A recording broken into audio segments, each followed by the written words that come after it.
Welcome to Energy Frontier, the Wyoming Landscape Podcast. Hosted by Dr. Holly Krutka, Executive Director of the School of Energy Resources at the University of Wyoming. The show highlights SER's role supporting our mission to promote energy-driven economic development for the state of Wyoming.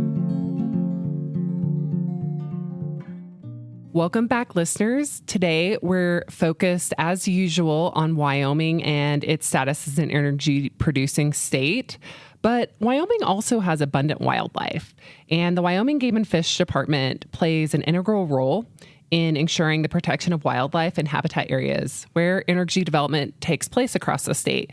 So today, I am joined by the new director of Wyoming Game and Fish.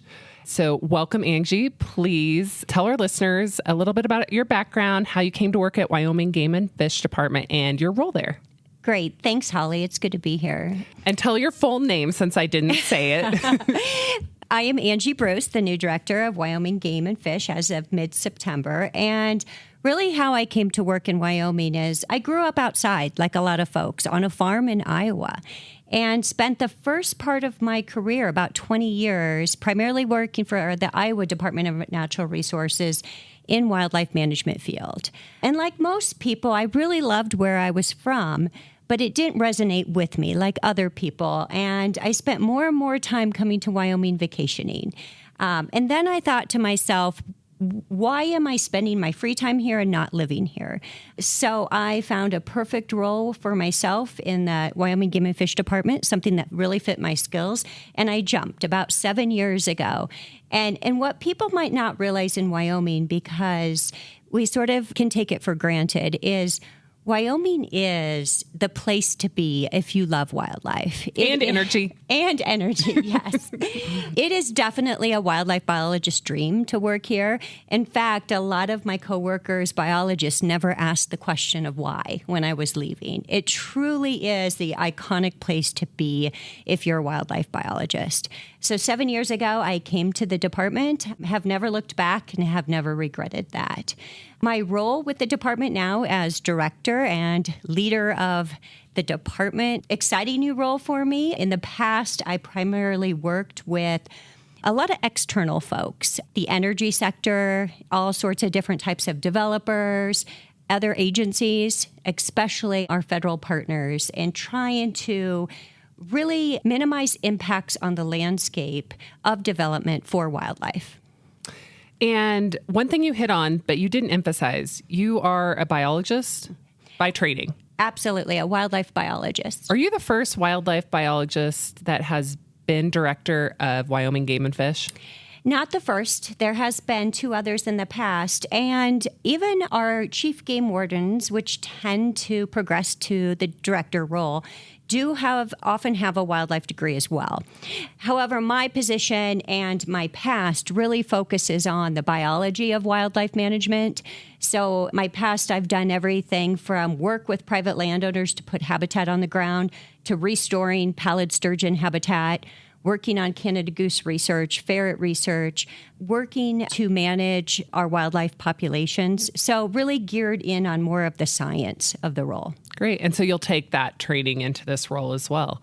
So tell me about, you've done this just a little bit. Is there anything else you want to add about the role of Game and Fish and what falls under the portfolio of responsibilities? Absolutely. So the fish and wildlife resources in the state of Wyoming are owned by the people.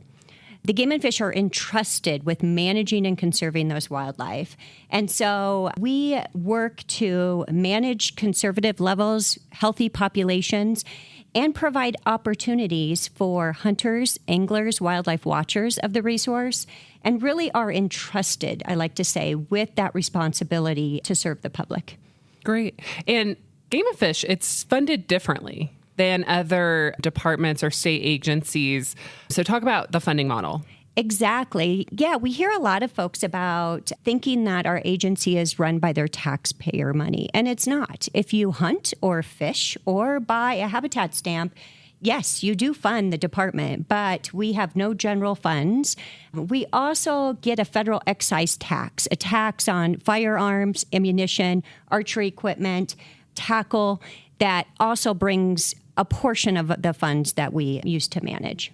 And I'm proud to find out that I am also a funder every time I buy that fishing license. And I don't even catch that many fish, unfortunately. So yes, but you are a contributor then. I am, financially contributor.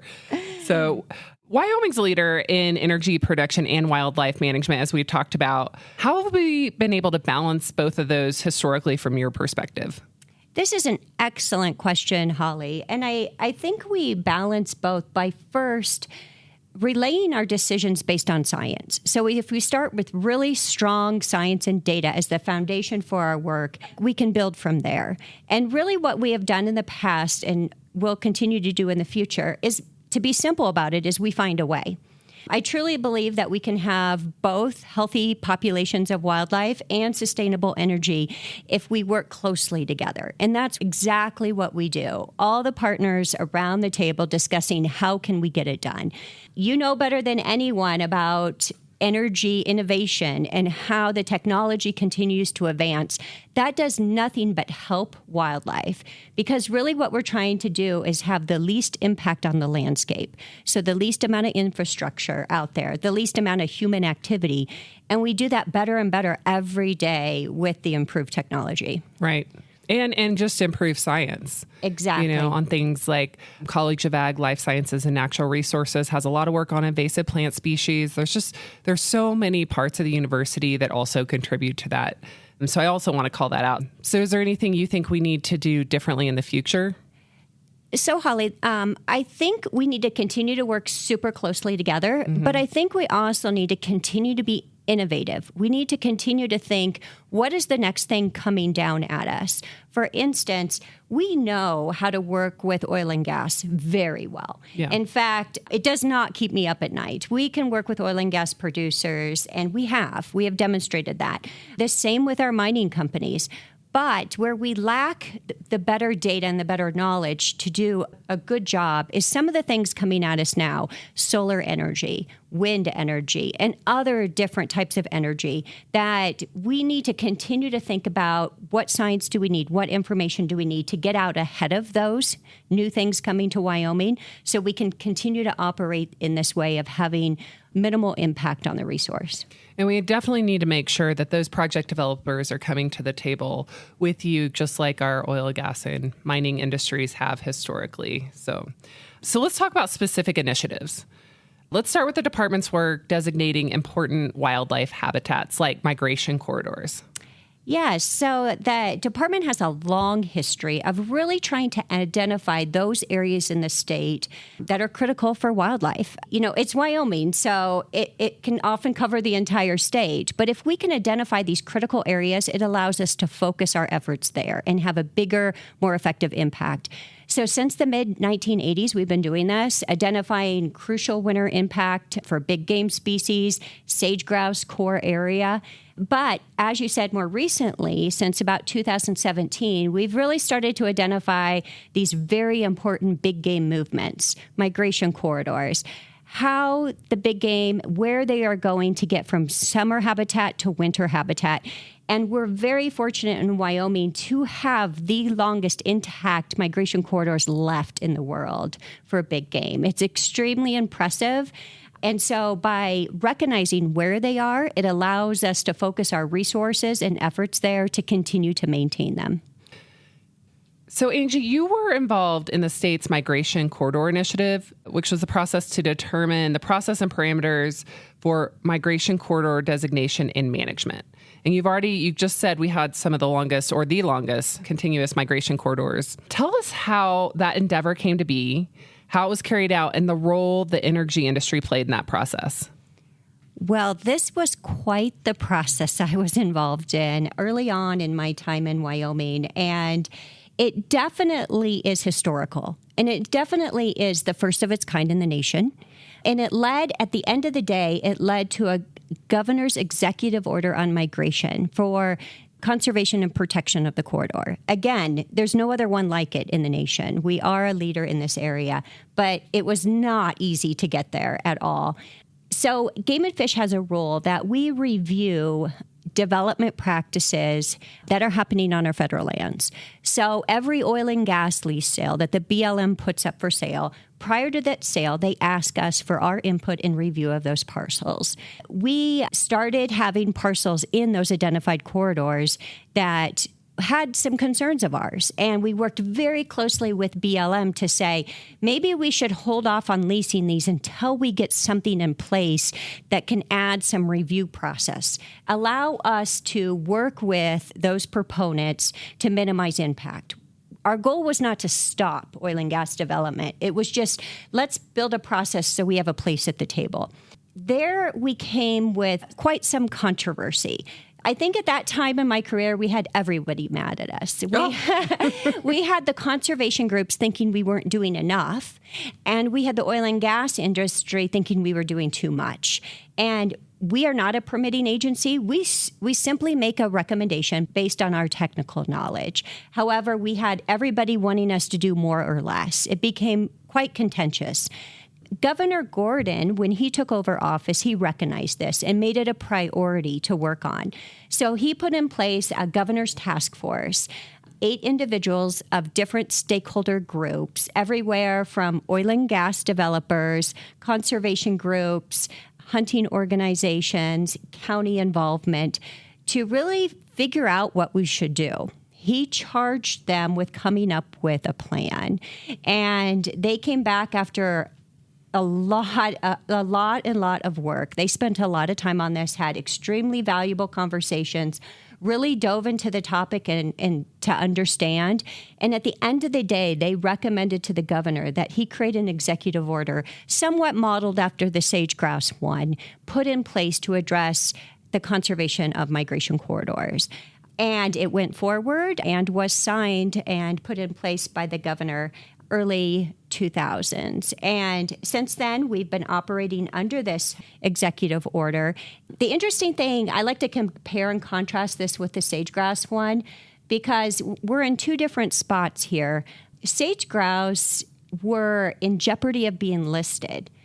Big game, primarily mule deer and antelope, were not. So you have to somewhat balance the degree of importance these are. Right. And so that the migration corridor executive order is less prescriptive. Mm-hmm. It basically says if you want to develop in a corridor and you're on public lands, you need to go work with the Game and Fish and have a review and move forward that way.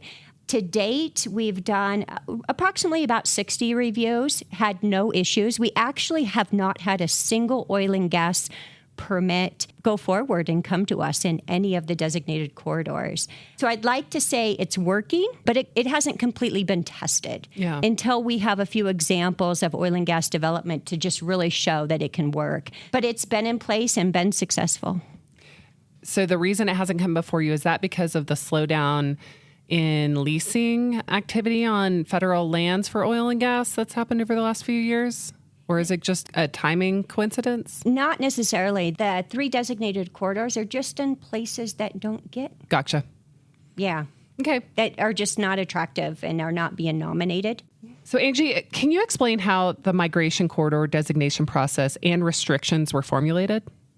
Yes. So this working group task force that the governor put together really outlined that. They're based on science, based on what we do know on migration corridors and the amount of development that they can handle to continue to be sustainable. And so it's really based on science. And the process really is when a developer goes to develop in a corridor and seek a state permit, that state agency will reach out to Game and Fish and say, can you work with this proponent to make sure they are meeting the requirements of the executive order? So then we work directly with the proponent and give them our review and back to the state permitting agency. And then the state permitting agency may put those requirements on their permit. So what I'm hearing you say about this process, and again, this is somebody on the energy side, but energy technology, so I'm not a developer, that it's not that there's complete restrictions in migration corridors, but you use science to understand what can be handled in terms of wildlife, like what level of development can occur. Exactly. Okay. So let me give you an example of some of the things we might recommend. We may work with a producer and they give us their plan of action. They come to us. We like them to come to us as early as possible. Right. And they said, this is where we want to put the well pads. And this is when we want to operate. And so we look at, the neat thing with the corridors is we have the exact science. We know when the animals are moving through that area. So simply, it might be an ask of, great, we know they're moving through there in the fall. Can you not develop during these 2 months? That might be how we mitigate the impacts. We also might say, this area of habitat is a critical stopover area where they stop to feed, and they might hang out there longer than other areas. And so that habitat's extra valuable. So we might ask them, is there any way you can shift that well pad a half a mile this way, a quarter mile this way? And so it's really a negotiation back and forth, because we're not oil and gas experts whatsoever. Right. So we're saying, here's what we want to try to have least impact on, work with us. And so it's kind of back and forth to understand their operation and to understand the habitat that they're working in. Can you give us an update on corridor designations in the state where you might have those kind of agreements in the future, or not? They're not agreements. They're just working relationships, and it's interesting to learn about those. And if there's any more corridors that you're currently considering? Yeah, so the EO outlines 3 designated migration corridors. All 3 of those are currently for mule deer. Last April, our commission gave us approval to identify and pursue a designation of our first antelope migration corridor called the Sublet Antelope one. So we have moved forward. Right now, we're in the process of developing a risk assessment, really understanding if there's a risk to this corridor, what that looks like, and does it need to be designated or not. It can just be recognized as an important area. That official word designate means the EO applies, those protections. Mm-hmm. So we're in the process of analyzing it. Part of the direction the commissioners gave in the April meeting, as we're working on the risk assessment, we need to wait till critical federal plans and policies get finished in order to truly understand the impact. Specifically with this one, it would be the Rock Springs Resource Management Plan that is soon to come out. And so we'll incorporate that into our process so we can really understand if there's a risk to the corridor. Another one we are currently in the process of working on is a mule deer corridor from the Wind River area to the Tetons. This one is quite special. It is also mule deer, but it also involves working with our reservation and our national park. So these mule deer hang out in the Teton National Park, but in the winter they travel all the way to the reservation. Okay. So really a true partnership. This one is a little bit different, though. Those threats are not there as they are with the other corridors. So just really recognizing this one and saying it's important, but may not need those protections that we see with the other corridors. The reservation has been working with us very well. They have collared and got their own data on mule deer that are part of this corridor, and in the process of doing their own process for recognizing it.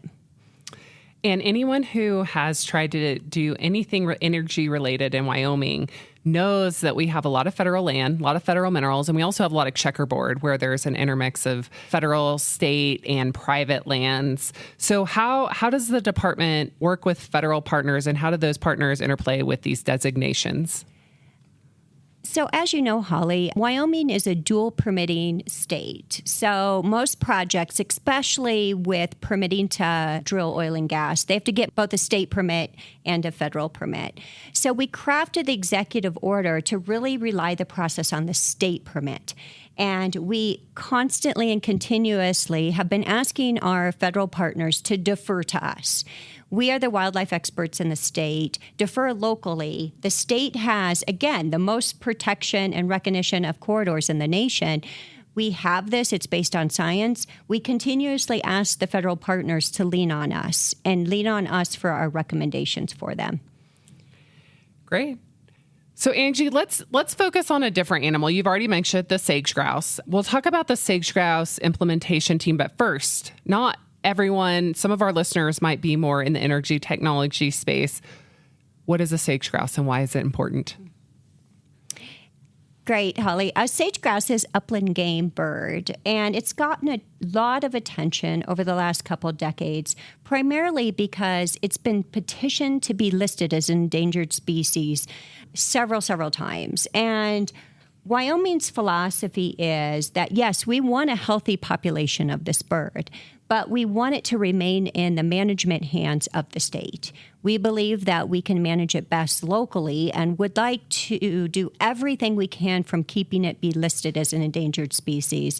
We have not had the best luck or history when species become listed and therefore under federal management. So managing the species with the folks that are closest to the resource has proven to be the best over and over again. So we have a goal in Wyoming, and that is to keep that healthy population, but then be able to work with it and have a sustainable energy economy at the same time. Right. And I'm just going to give a quick plug and thank you and your colleagues, and you in particular, at the department for working with our Center for Energy Regulation and Policy Analysis and Esther Wagner, who recently published an article on Wyoming's actions around sage grouse. And if you don't know what a sage grouse looks like, you can go to the SERPA website and view that report. It's actually a beautiful report, lots of pictures. It's a beautiful bird, and I really appreciate your help with that. So just wanted to give that quick plug. But I think you did kind of say this, but I just want to reiterate because it's so important. Why is the state of Wyoming so involved in sage grouse policy? I think we're so involved because if we weren't, we would have a listed species. And energy development, it really occurs in lots of areas where the sage grouse live and have habitats, and it could really impact our energy production. So the state has been very proactive on protecting that habitat. Absolutely. Wyoming is most of the state is sagebrush habitat that supports sage grouse. And if the bird would be listed, there would be great limitations to any work developers would do in the state. Yeah. So tell us how the sage grouse implementation team works and why, in your opinion, it's been effective.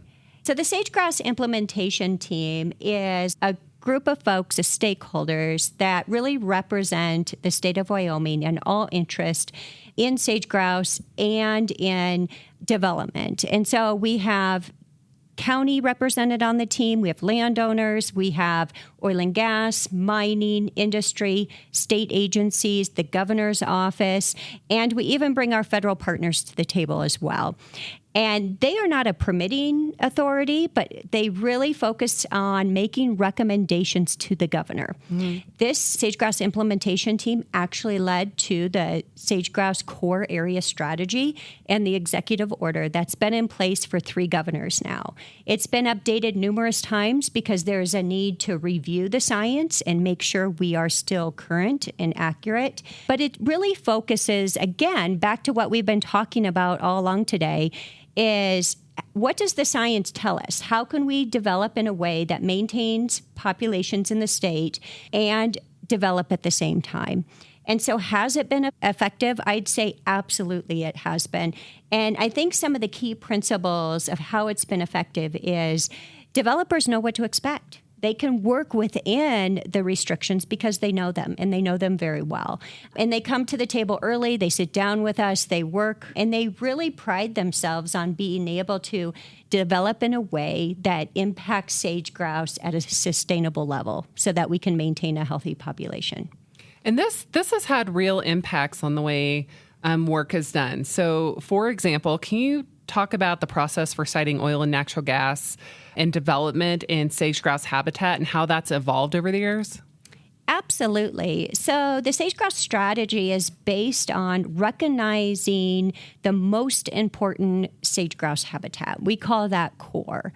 And if you develop in the core area, you have stricter restrictions than you do outside the core. So it's really an incentive to manage in a habitat that'll have the least impact to sage grouse.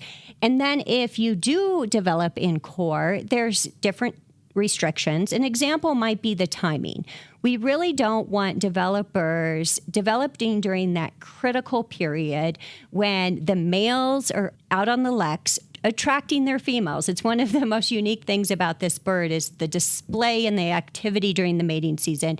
And then following that, the nesting season, very critical time. And we have determined that that is the most important time of the year for the bird in order to maintain its population. So we highly value that. But this system is set up because we know there's incidents that we can't avoid that altogether. So we have an exception process, a mitigation process that allows us to work through that so the long-term gain of the bird is still protected. We also have different protections regarding those leks and how close you can develop to those leks. And again, we work really closely with proponents. They know this. They know how to alter their development to work within the restrictions. And at the end of the day, both win. So I really appreciate you kind of getting into the weeds a little bit, I think pun intended there, as we talked about migration corridors and sage-grouse habitat. So let's dial that back up to 50,000 feet. And I want to know, in your role as Director of Game and Fish, what's your vision for the agency? Yeah, that question continues to come up a lot lately, Holly. So I feel that Wyoming is in such a good place that my job is to continue that legacy that we have developed, continue to have those world-class wildlife that we're known for.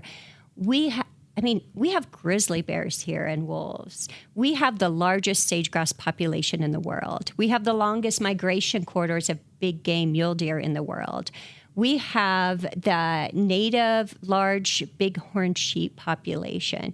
We have so many iconic wildlife that it's truly an honor to be able to manage it. And so my goal is to continue that and continue that legacy, but then focus on those challenges because with wildlife management, there's a lot of pressures that some we can control and some we can't. Drought is one of those that we can't. Really severe winters that we found out a few years ago is something we can't control. But what we can control is making our habitat the most resilient as possible. So then we have these extra pressures. We can maintain those populations and they can bounce back quicker. Continue to develop the science. One thing we see a lot of is disease. Most people are familiar with chronic wasting disease or CWD. We still don't have a handle on that. But then anticipating other diseases coming at us and developing that. So again, I think continuing with the science, trying to get ahead of it, anticipating what's coming at us, and building off the foundation that we have had for so many years. That's so great, Angie. And I look forward to continuing to support the department with my licenses and hopefully I'll catch more fish with those. But either way, I'll still always buy one. There you go. So we're going to switch topics a little bit, which I tend to do from time to time. You and I know each other in a different capacity as well. We know each other as classmates from Leadership Wyoming, class of 2022. Can you talk about your approach to leadership? Yeah, so leadership to me is really being able to listen, digest, analyze, and then act and set an overall direction for the department and for others in the conservation field in Wyoming and across the West. I'm very analytical in nature, which leads me to wanting to have all the information before making decisions and truly understand the other sides. You'll find me asking a lot of questions to people who may oppose an action that we propose to take. And I think that's valuable. We have to know how it's impacting everybody. We may only see it through the eyes of wildlife, and that can be problematic. But then setting that overall direction, we have over 400 employees in the department who are, top in the world, experts in their field, very experienced, but most importantly, extremely, extremely passionate about what they do and very honored to work in the state as I am. And so giving that overall charge and goal and objective for them is really all they need so that they can use all the skills that they have to implement it in the best way that they have. Yeah, well said. Is there anything specific you learned through Leadership Wyoming that you'll take into or that you are taking into this role? Absolutely. The knowledge of getting to know Wyoming better and through the eyes of other professionals. It was really empowering to be around professionals that weren't in my area of expertise, such as yourself, Holly. Seeing the world through Holly's eyes, seeing the world through a nonprofit's eyes, that was hugely valuable. And it also helped me understand what Wyoming leaders value in the state. One of the most exciting things was when we were up in Gillette and talking about the mining industry. I had been there several times. I had been to a few mines. I felt like I understood, but hearing the passion of those involved and then seeing the reaction of the classmates really was a different perspective for me and really helped me understand those key things that Wyoming citizens highly value. I agree. I think the other thing is, you said it well, you learn about all these different industries, but you also learn about how they're all interconnected, So we're talking a lot about energy and wildlife management and habitat protection and habitat management and how they play together. But it's so much bigger than that. You got to think about, when you think about the state of Wyoming, I definitely didn't have on my radar healthcare, aviation service. Well, I work at the university, so I did have education, but there's so many sectors of the economy in our state, and they're really all related in one way or another. So I think that's really well said. So what advice would you give to anyone who is wanting to improve their leadership skills? And I would say it doesn't have to be someone in a leadership capacity now, right? Yeah, I would say to challenge yourself, continue to learn, do things that are uncomfortable. Yeah. When we went down in that Trona mine from a very claustrophobic person, I could do it with my classmates there. But challenge yourself to continuously learn from people outside your field. Find mentors. I think that's huge, that you can have these conversations with and be vulnerable and really talk about your interests, what you plan to do. But also at the end of the day, do something you love. And I say that because I'll often get asked like, oh, this is a tough position. How do you do it? How do you, handle the stress? And because I love it, love the resource, love Wyoming, I know my mission. I know state statute that has charged me with conserving and protecting wildlife in the state. And if I fall back to that and always remember that and in line with that, then I'm fine. And the stress and the anxiety goes away. So I would tell anyone is just find what that is for you. Find what that love is. And it makes the tough days better. Yeah, that's really well said. That's a great segue into the next question I'm going to ask. So what makes Wyoming different in your perspective in allowing us to tackle really big issues, including the things we've talked about, energy conservation, wildlife management, all to be successful at the same time? Why are we able to do that here? We are different, Holly. And I get that question all the time when I go to my Western and national meetings, like, how do you get so much done? How do you do that? And it took me a few years to figure it out. But I'd say exactly like this conversation, our paths keep crossing. Our paths first crossed in Leadership Wyoming, but they continue to cross. And you'll find that we're small in Wyoming and everybody does a lot. So relationships matter. And once you develop that relationship and trust in people and trust in the process, it makes everything easier.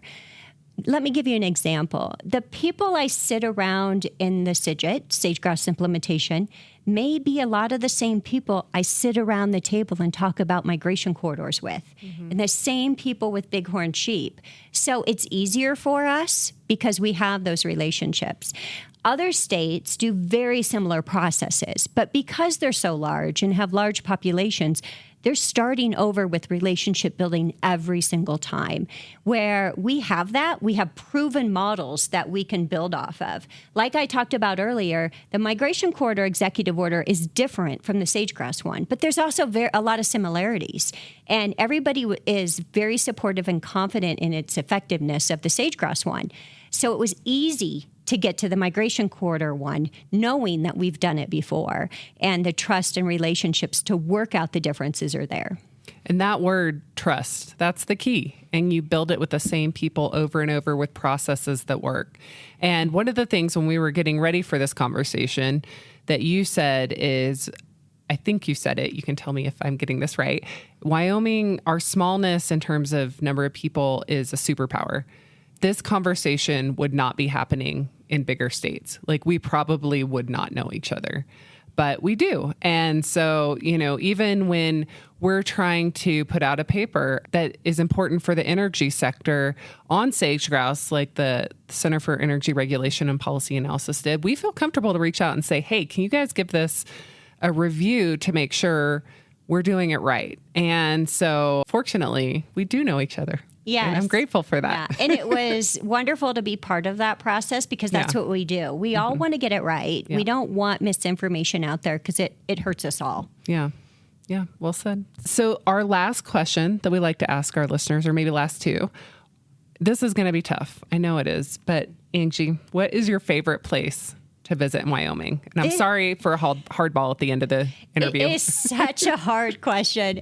To be honest, Holly, too, half the places I go in Wyoming over and over, I still feel like I'm on vacation too. There's just so many. There's so many good ones. I would say because of locality, it would be the Snowies. You know, when I just want to get a quick day trip away from the city, away from people, the Snowies is right there. And you're close here. Yeah. You can go out there and you come back just feeling so grateful for the place we live in. It can really just be a boost to your morale and just understanding like why we do this and what we do it for. Yeah. And so what's one thing you'd like folks to know about you? This is a good question, too. I'm a pretty open book, but I definitely love Wyoming and everything I do. Iowa, where I'm from, will always be home, but my heart is really here. And I have been just so pleased how Wyoming has embraced me and that it really does feel like home and where I'm supposed to be. Yeah, it's funny how that happens, and it can happen fast. Mm-hmm. So... yeah. Well, Angie, thank you so much for all you do. Congratulations on your new role as director of Wyoming Game and Fish. And I just really appreciate you being here talking with me today. And I look forward to continuing to collaborate with you and the department long into the future. Thank you, Holly. Thank you for listening to this episode of Energy Frontier, the Wyoming Landscape, the podcast that highlights the School of Energy Resources at the University of Wyoming. You can expect a new episode of Energy Frontier every Wednesday on Apple Podcasts, Spotify, or wherever you listen to podcasts. See you next time.